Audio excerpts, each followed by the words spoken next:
Hello, I'm Rex Basterfield and this is a video about my Quilcom SIM-CARNYX.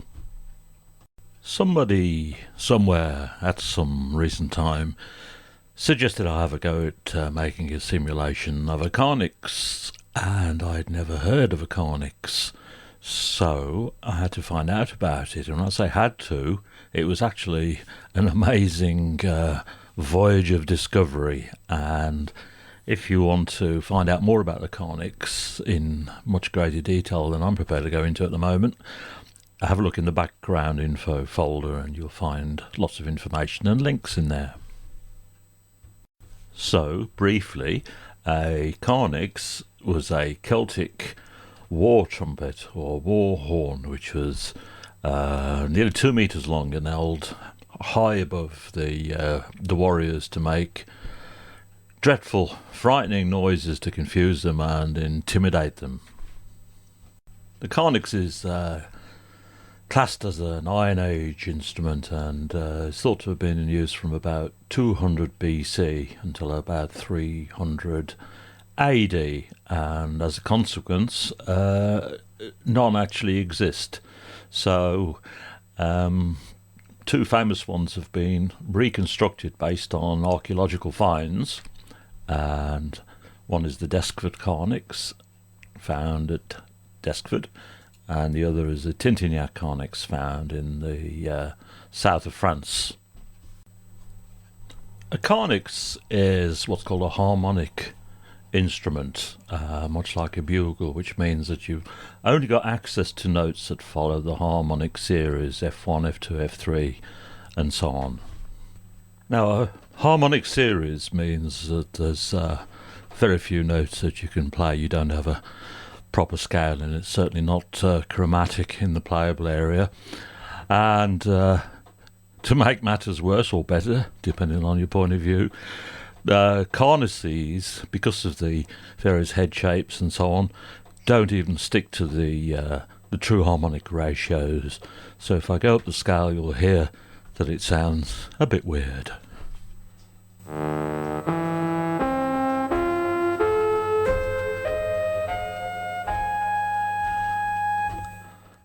As I say, it's not very tuneful, and the Timbre CARNYX operates similarly, but with different pitch ratios.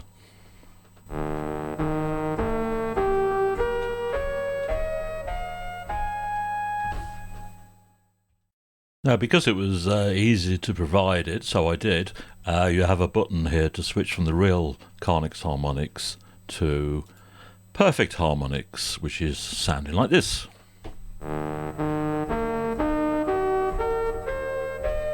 And you can hear some bugle-like pitches in there.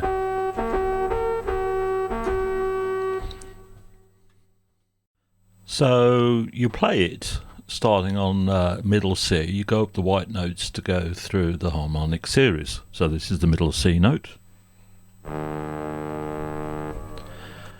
And unusually for a wind instrument, you can get a sub-harmonic, one approximately 1 octave down, which has got something complicated to do with the science and the technology that I don't understand properly, but it's referred to as a pedal note, so that's on the B below middle C.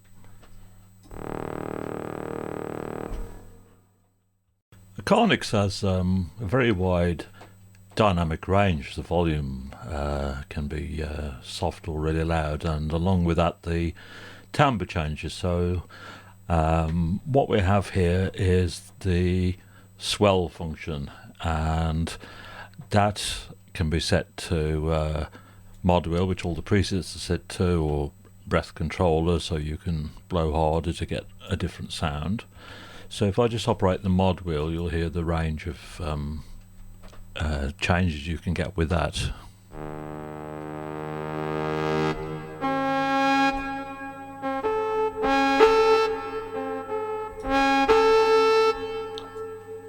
So the swell function is quite important to add expression to the sound. Now I gather it's a very common problem for people learning brass instruments, amateur players, for their pitch to go off if they blow hard to get a louder sound. So here, the swell to pitch can alter it in either direction. So if I increase the swell, the pitch will increase slightly. Or, you guessed it, we can make it decrease slightly.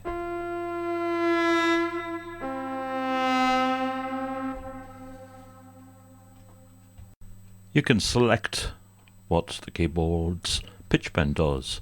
So if I switch from pitch bend harmonics to pitch bend small, I'm just operating the pitch bend wheel.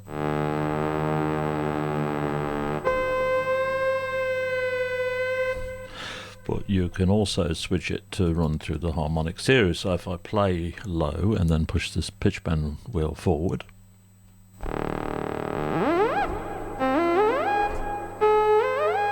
it steps through the harmonic stages with a little bit of portamento, because the CARNYX has quite a wide range of pitch bend for a brass instrument. And if you play high,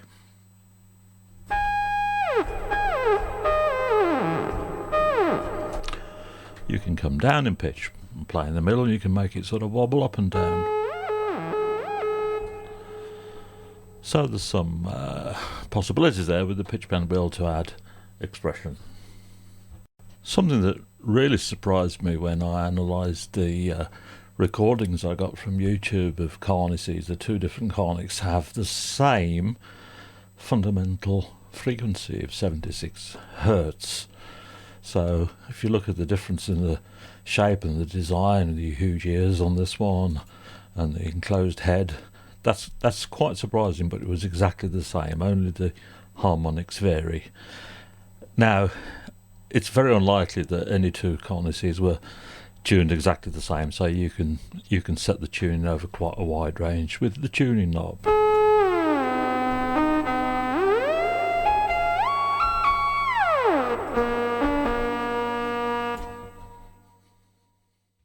Now, when they dug up the Deskford CARNYX, they found that it had a tongue in its head mounted on a bit of springy metal, probably bronze, I don't know.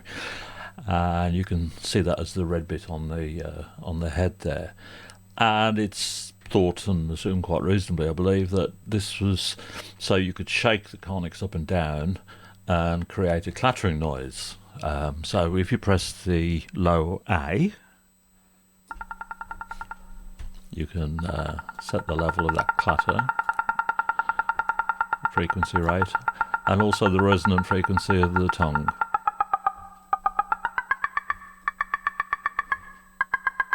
If you set it quite low, you can just play it manually.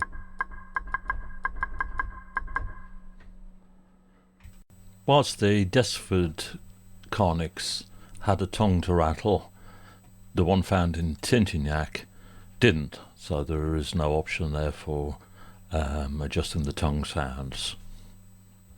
Next thing I'm going to discuss is this head designer, which uses the fact that it's a synthesizer to great advantage, because we can set whatever modelling we want for the head with these 4 comb filters. We can randomise each row,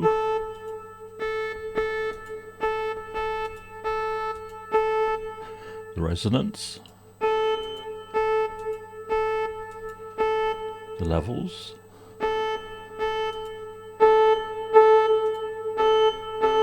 or all of them.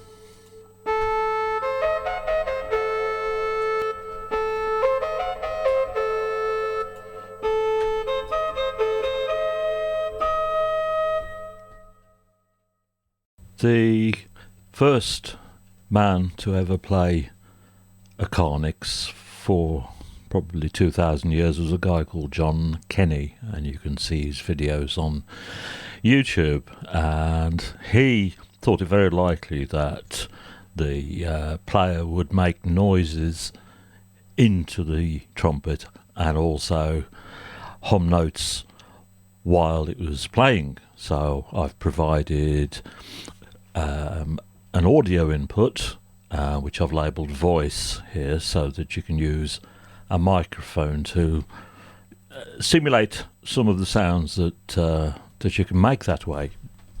So now I'll turn the dialogue microphone off and then turn the microphone input onto the SIM-CARNYX on.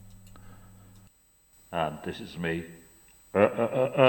speaking through the SIM-CARNYX, which we can alter the head shape to get different sounds. Yeah. So the level of the voice into the SIM-CARNYX can be set with a direct knob here, but we can also use the voice for FM, or even better for amplitude modulation, which is probably closer to what actually happens in a real CARNYX.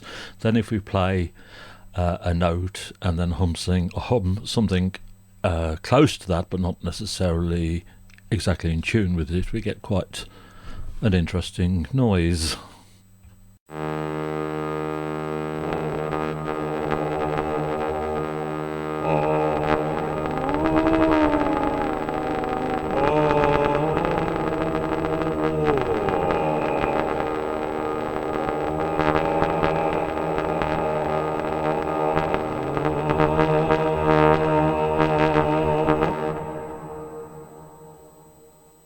So I provided 3 so-called environmental effects, reverb and echo. I needn't talk about it, I don't think.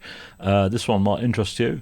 It's based on the Quilcom Foreigner. In fact, it's actually the same as the Foreigner, and it simulates the sound coming from a distance. So this is what that sounds like.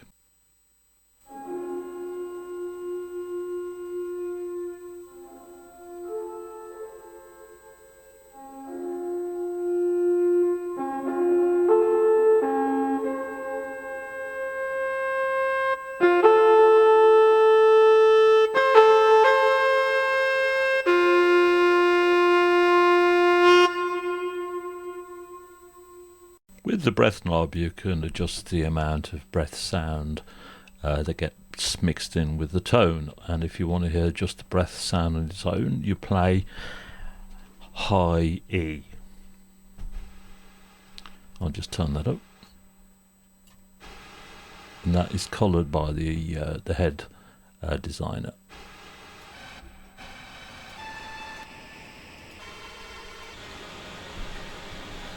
And it's affected by the swell control.